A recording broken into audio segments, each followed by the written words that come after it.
Narcissistic bitch. Narcissistic bitch. Well, let me grab my book here. On camera. So we got some things to talk to about today. Who are we talking to?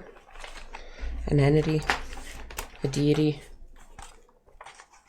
God, your mom, sister's cousin.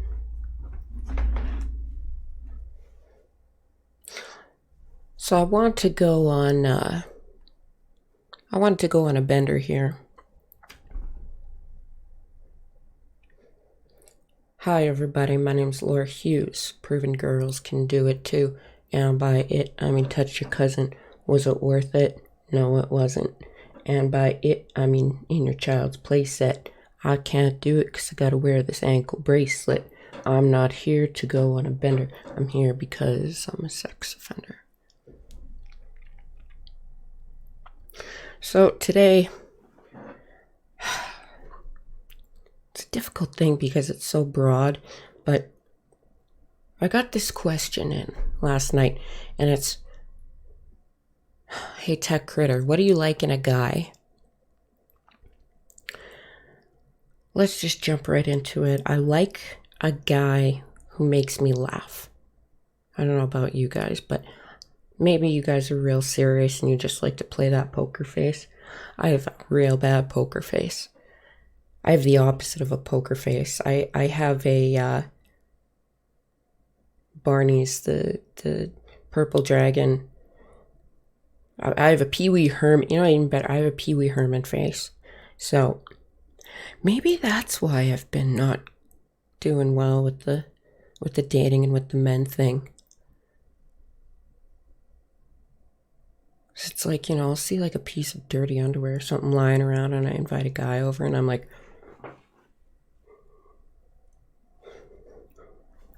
hey, what's over there? Oh, yeah, all right. Yeah, cool.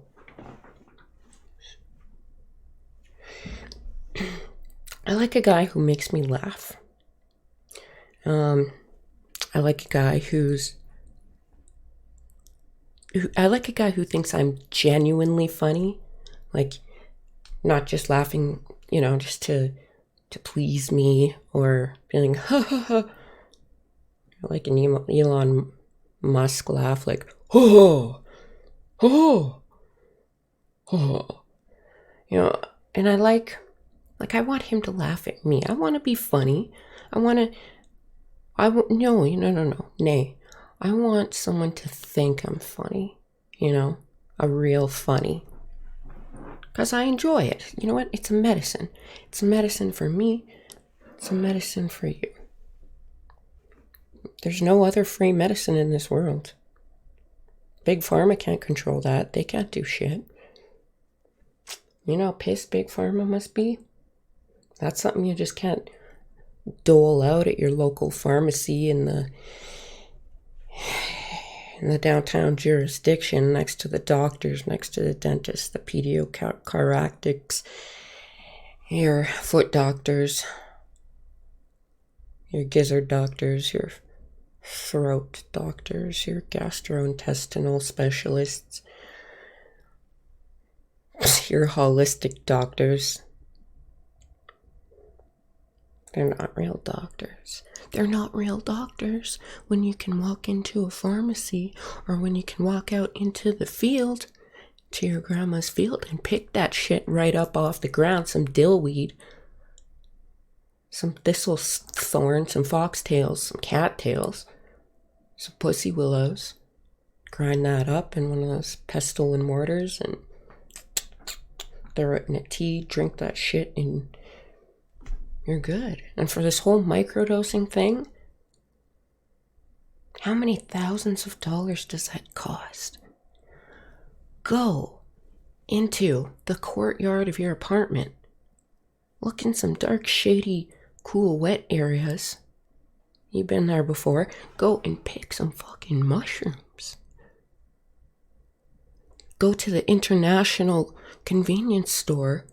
Look on the shelf in exciting produce, get some mushrooms. Come back, do your mortar and pestle, throw that shit in the tea, take a little bit, just take a quarter, like a quarter of a quarter of a quarter of a piece. You watch, you turn on Squid Games. You take a little, just a little.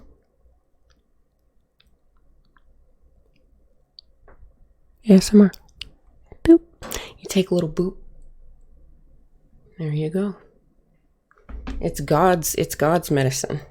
As far as I'm concerned, it's all God's medicine. God wouldn't put us here to suffer without medicine.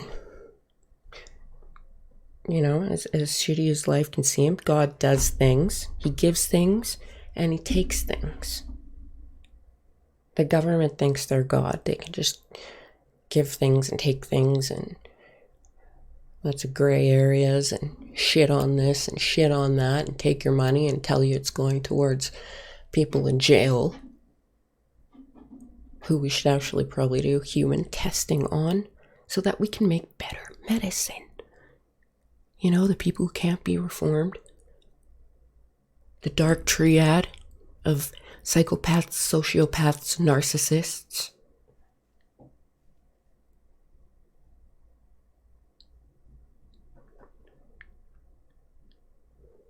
And those other ones that I don't want to say what their offenses are, because, and frankly, I don't give a fuck.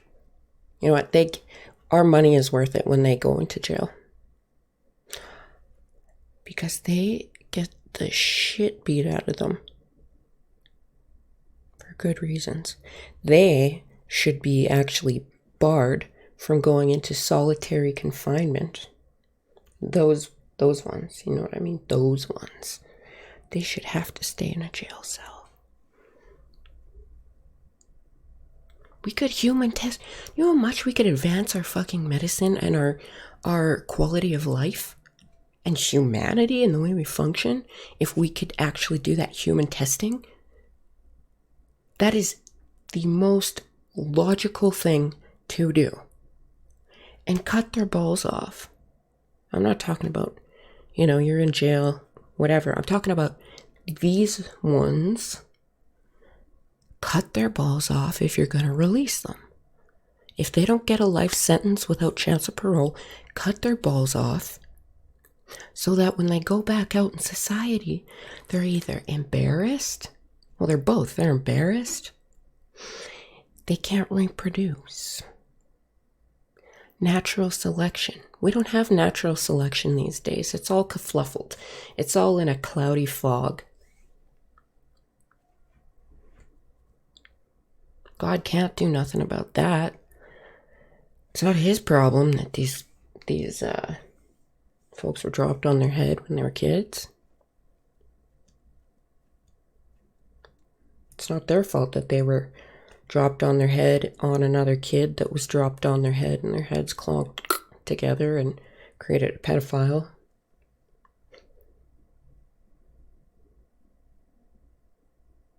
If pedophiles have rights, they need to have consequences. You can't just throw an ankle bracelet on them and expect them to stay in their yard like a dog. They just take it off. So you're going to put the ankle bracelet on them. You're going to put a chain on them, chain them in the yard. Everyone can see them. They're going to be changed.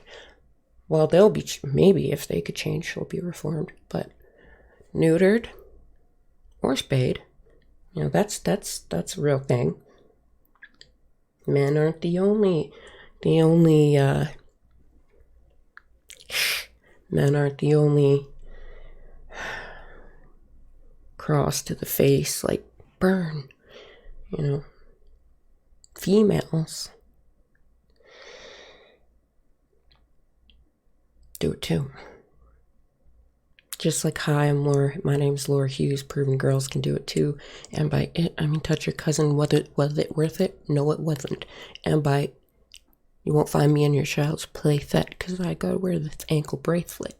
I'm not here to go on a bender because I'm here on a dog leash. Getting tender. And I think the neighbors could watch and keep control of that. And we need more public neighborhood control. I'm going off in a tangent. I don't know how I got there, but I want to talk about things I like in a guy. You know, just consider that things I don't like in a guy. And I'm just giving you a little more taste, a little more I'm training you to be a connoisseur in personalities by using mine as a fantastic example. Okay? I want you to learn here. This is a perfect example of a perfect woman. Perfect. And I didn't say girl. Notice that? I didn't say chick. I didn't say girl. I am a woman. So, you know what happens with women? Young little... You know, I'm getting into older men, I think, because these 17-year-olds, they don't know that if you have a red bump down there, that it's a razor bump. You have an ingrown hair. And they get the bejesus scared out of them, and then they move in with their mom. Anyways, actually, that's a subject I had planned for the day before yesterday. But we went we went over time, and I just got tired. As I usually do in the afternoons. So, my hair is a perfect example of a woman. Let me adjust my hair.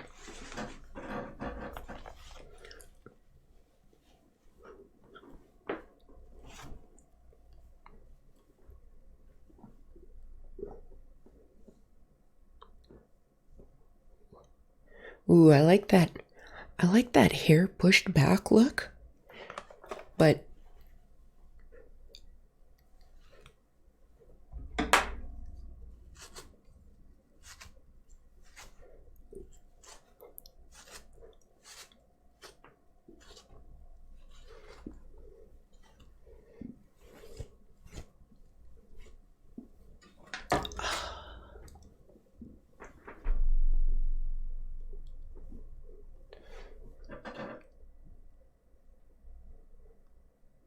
Tomb Raider.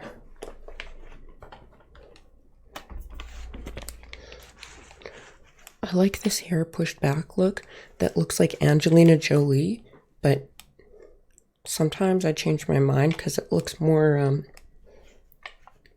what's her name? Aileen Wuornos.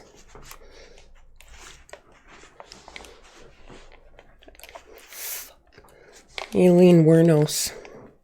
You know who I'm talking about. The man killer.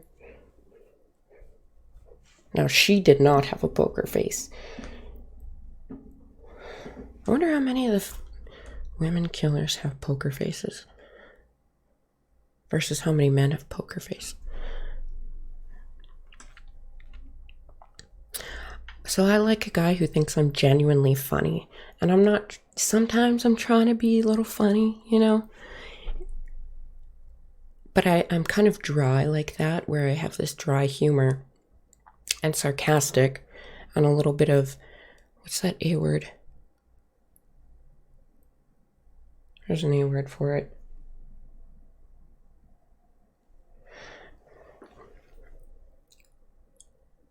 Irritative or something. There's like a 4-category thing of like humor. Activative, or I don't know. Starts with an A. Look it up. And I think I can speak for us all when we say, whether you're whatever gender, I like a gentleman. you know, like, and a legit one, like,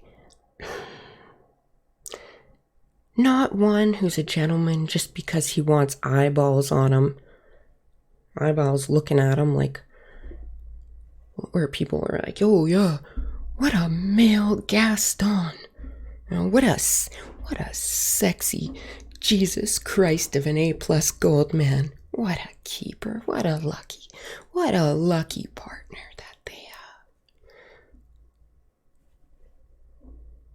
have. Not really into that. I don't mean one of those. I mean, like, generally legit. Like, don't just hold the doors.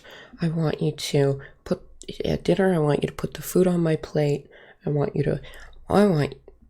doors, yeah. I want every damn door. I want the open for me. I want the door into your soul opened up for me. Break down those walls. Let us in. Let us in. Don't be a scared little bitch. Oh, I'm gonna get my heart broken. I'm not gonna reply. Bitch. We're all human. Don't be a coward. Don't be a coward. Don't put the cow in Howard. If your name is Howard, well, sucks to be you, man.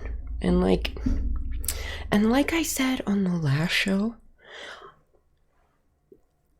I want a Bonnie and Clyde. I want a Clyde. I want a Clyde. I want to go out into the city and feel like Batman and Batman. Robin's a little bit more of the subordinate. So I want to say Batman and Batman relationship. Both equal. Both tackling it on, taking on the world. And, you know, where both people can enthuse each other. So it's like, oh, hey, you just got a great assessment at work. Yes, let's go out to dinner, baby. You're fantastic. You're great.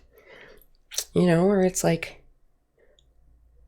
oh, you just did this, or hey, I seen your paint. You're working on a painting. Congrats, babe. You're getting into that. You're getting into a creative thing, you know. I want to see more, or, you know, and you kind of push them. It's like, oh, hey, I don't want to. They try and do something for you to help you, but then you pick out the priority and you say, well, no, wait, don't worry about me and my thing. You need to get to your show. You need to get to your fucking show, and that's the most important thing. Where you can put yourself aside. And you push them and they say no, and you push them and you push them and you say, hey, you gotta make it because I care about what you do. And at this time, it's time to put that aside. My side. It's my shit. Even though it's, you know, it's priority too, but it's like, I believe in you. You know, you inspire each other. You're cheerleaders for each other. You're each other's cheerleaders. And you're actually legit happy and you get excited when one person, you know, does something because you're one. You're one. It's like you're half a Batman and they're half of the other Batman. One has a heart and the other one doesn't. The other one has the appendix of the relationship. One side has the perfect eyebrow, the other one doesn't match, but when you put them together, it balances each other out. You know, I think that's what it's about. And like another thing is it's so cool. I want to have a fun relationship You know, like, what I would be like, and I hope my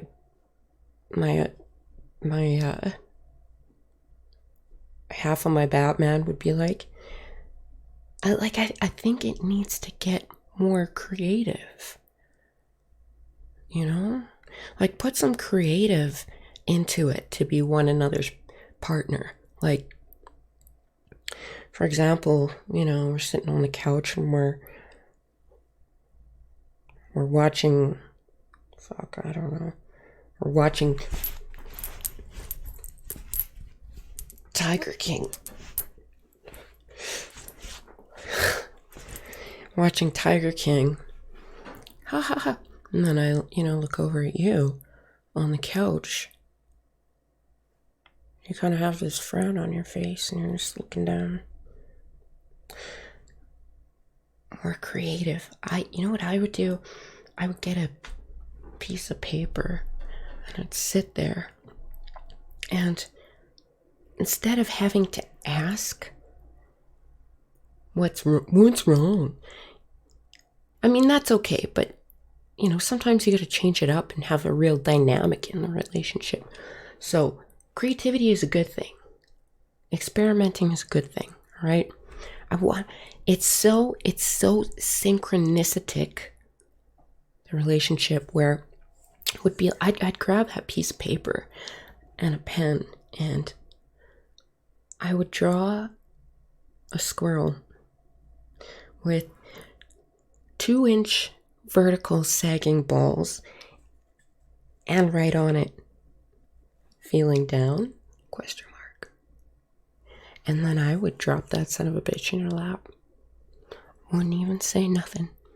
No verbal words to you, nothing, no hand gestures, no smoke signals. I would I would put that motherfucker right in your lap. That is the kind of relationship you want. That's what I would want. That's would want. I mean, that is what I want. A lot of times I speak in the past tense. I don't quite know what that means. I know I'm pretty sure everyone notices and they're like, what the fuck? It's weird because I like, all I do is ruminate in the past, but I'm already like predicting my future and like sure of things. That's general anxiety disorder a little bit. But we won't get into that.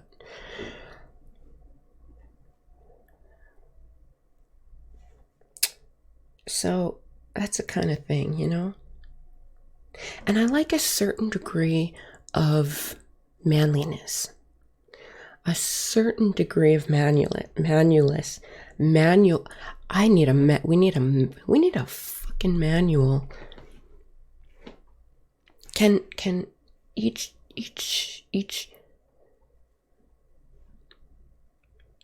gender write a manual? Just even like baseball park. Just give us something baseball park, what it means, what it doesn't mean. And I don't mean these self-help. Here's what you do. I know everything. Buy my book. This is what you women should do. And then they secretly have a whip down here and they're like, oonch, oonch, oonch. And then they have a man doll. They have like one of those pedophiles on a chained up in the backyard and go pause their camera, their YouTube video, and they're like,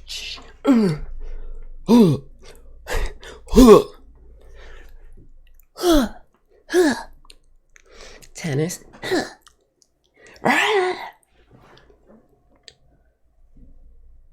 That's what I don't know from experience, that's what I heard. A certain degree of manliness, but it's not a requirement on the resume, but it does add 1 or 2 Thin Mints to that wicker basket,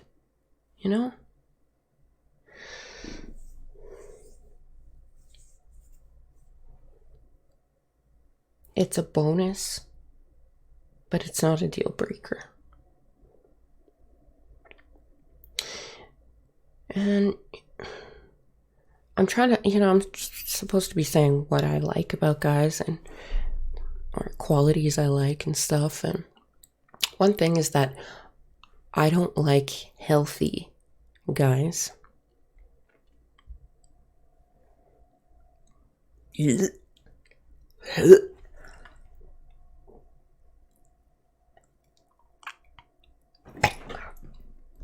Oh, I had to do that so it would be real.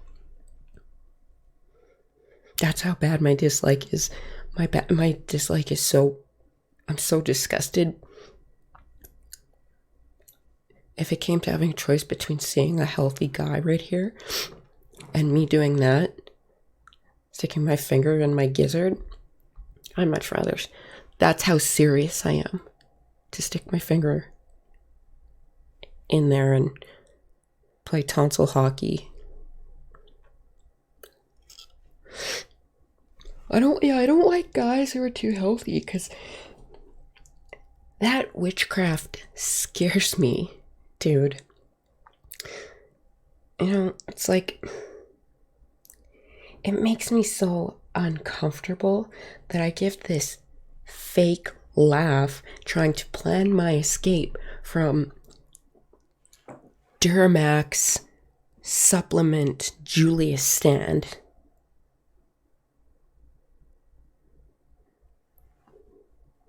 It's like, if you go into it too much, it's sounds like Jonestown. You drink the smoothie and the supplements, and that shit tastes like shit.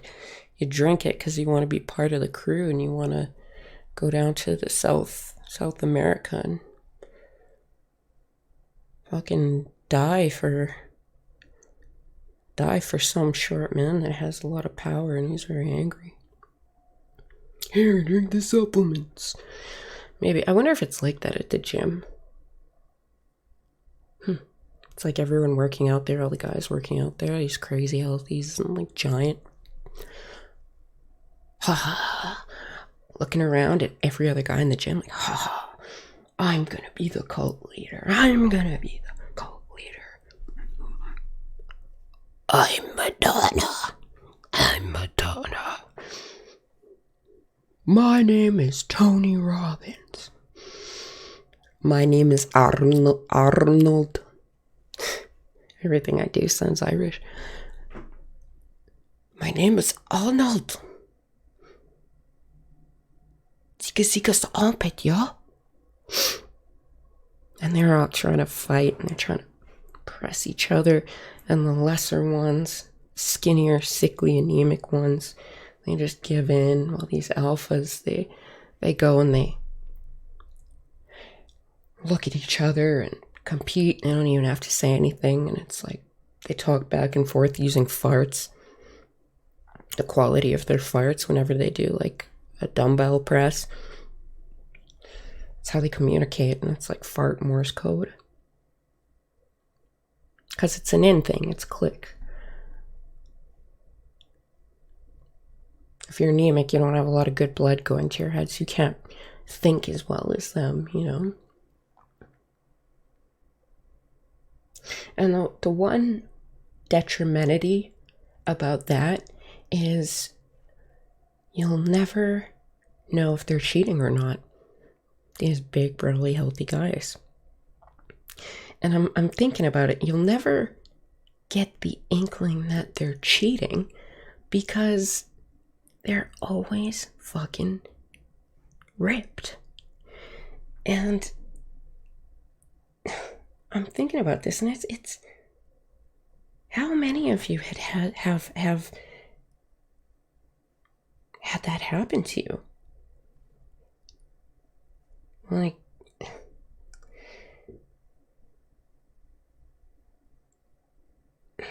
nine times out of 9.99 times, there's something sus going on.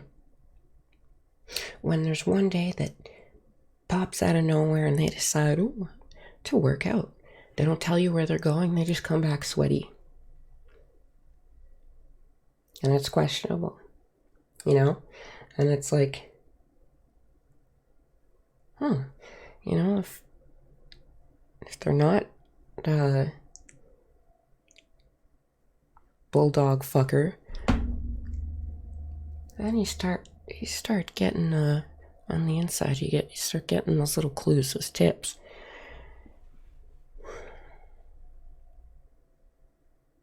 And it's easier because that one day and then the days following, it's suspect that you question them until they say, "Oh, I've been working out." "Oh, great, good for you, honey. I decided I want a 6-pack and knee implants." "Why don't you just wear platforms, babe?" "'Cause that's gay." Knee implants. Knee fucking implants? I knew a Lord Farquaad. And he was a Farquaad to a T. We'll get into that another day. Believe me, if there was a crowd of people, you would notice Lord Farquaad, because it would be a whole crowd of heads, and then you'd look down because there's an open spot, and you're like, holy shit, what is this angry mess? It's an opening in the crowd. That's how bad. So, you should just got the fucking knee implants. Can't just wish that you're gonna grow on a wing and a prayer.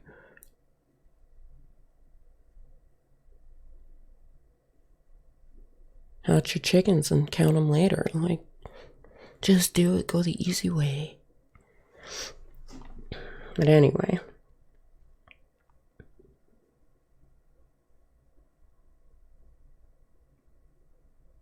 So if you're stuck with one of these really fit guys,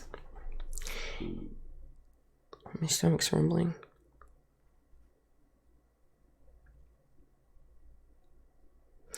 Like,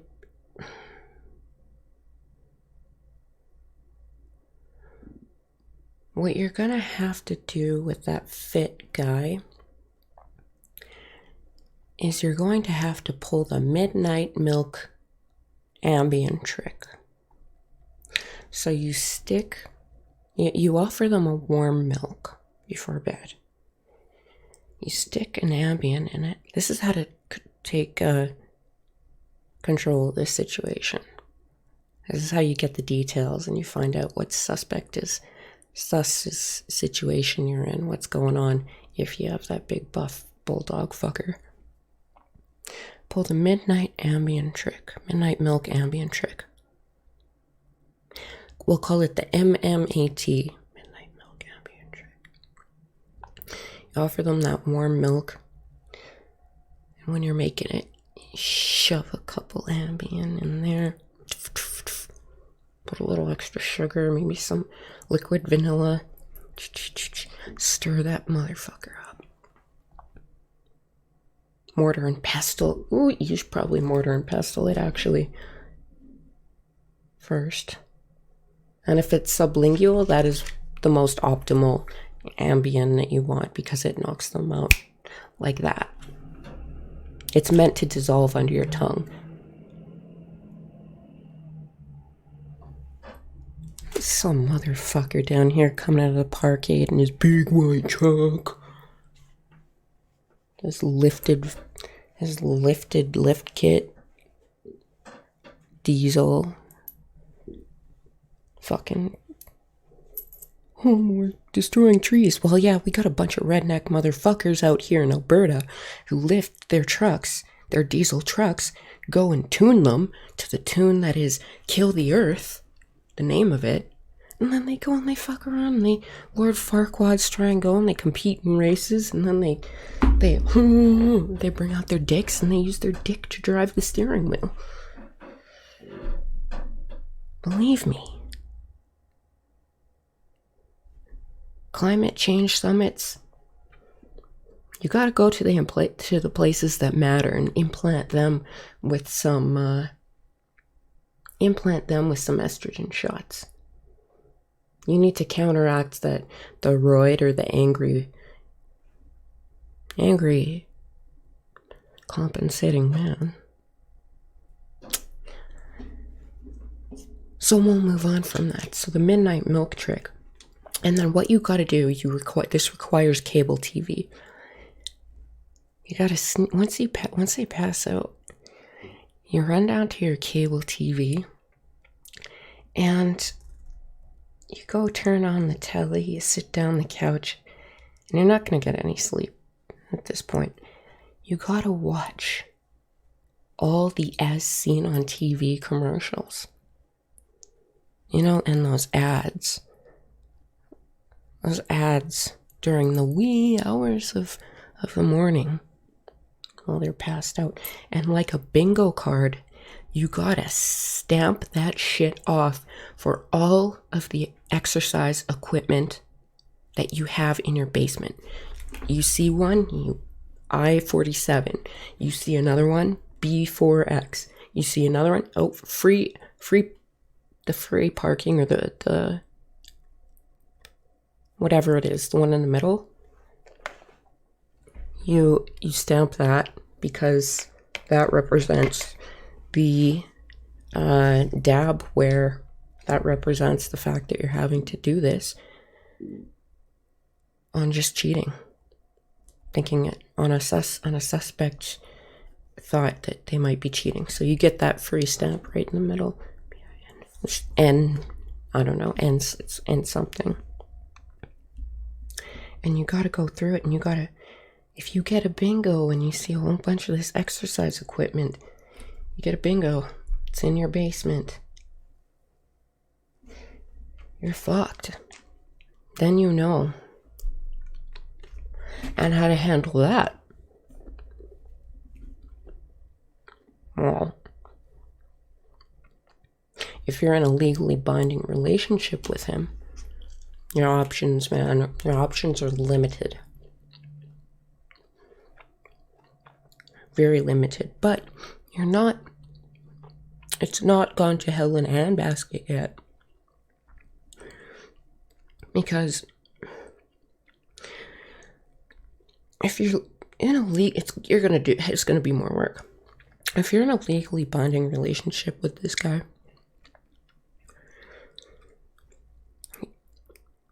the instructions are things like you're gonna have to go to your doctor and you're gonna have to get a prescription for estrogen needles.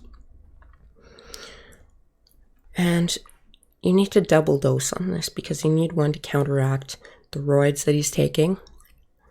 And then you also need the second shot to get the effect of putting him into the bitch role, the subordinate, the I take control role. You need opportunities. You need to get those opportunities where he starts crying and, you know, the man PMS is more often, starts coming out more often, except he's bawling all the time.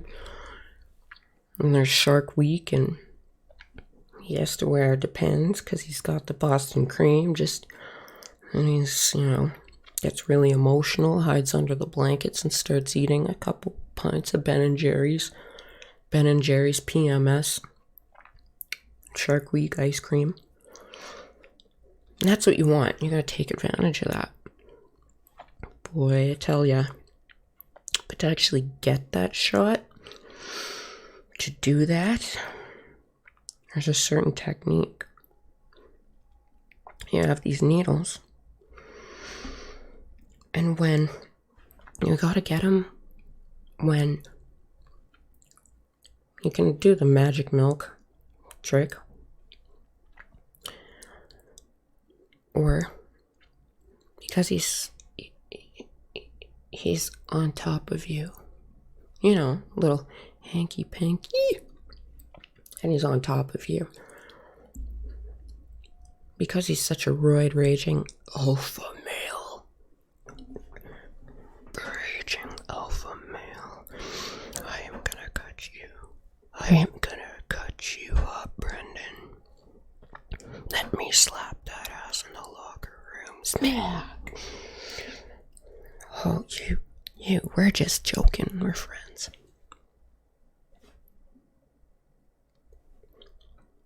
But we always get naked in front of each other in the locker rooms. Doesn't mean nothing to us. Just sizing each other up. It's our eyes like to judge other men. You mean, what you really mean is admire the beauty of other men's thyroid size definition. But you need to get them. You need to jab them in the ass when they're on top. If they say anything, be like, "Oh, honey, I just slapped you." Or you pull it, you distract them, you deter them with a joke. You say, "Oh, honey, what kind of bees make milk?" "What?" "Boobies." "Ow, what was that?" "Oh, I left a clothespin. I left a clothespin in the bedding because it's freshly washed. And you know what? You're such a good guy. I'm gonna go make you a sandwich. I'm gonna go make you a sandwich after this." And he doesn't have a whole lot of blood in his head at this point.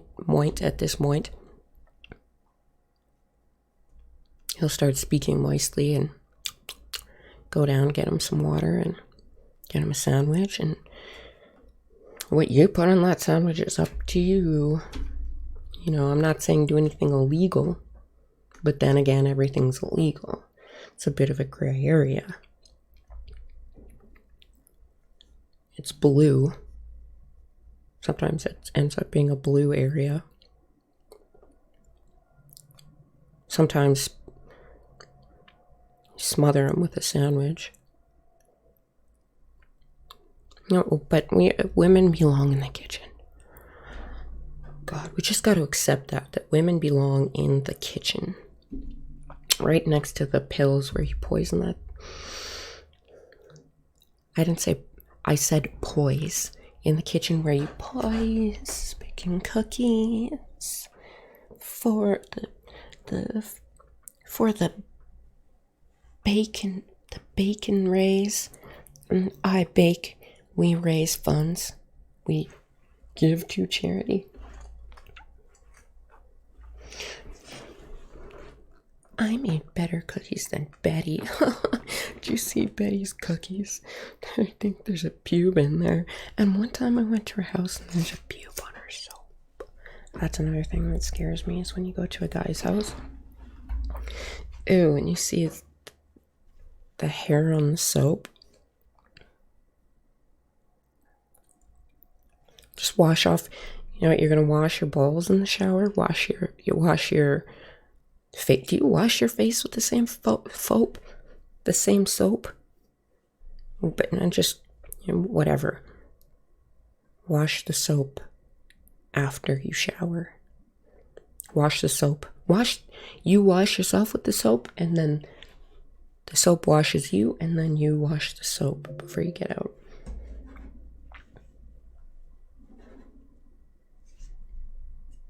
Ugh. So that's what you do with the, if you're in a legally binding relationship with a,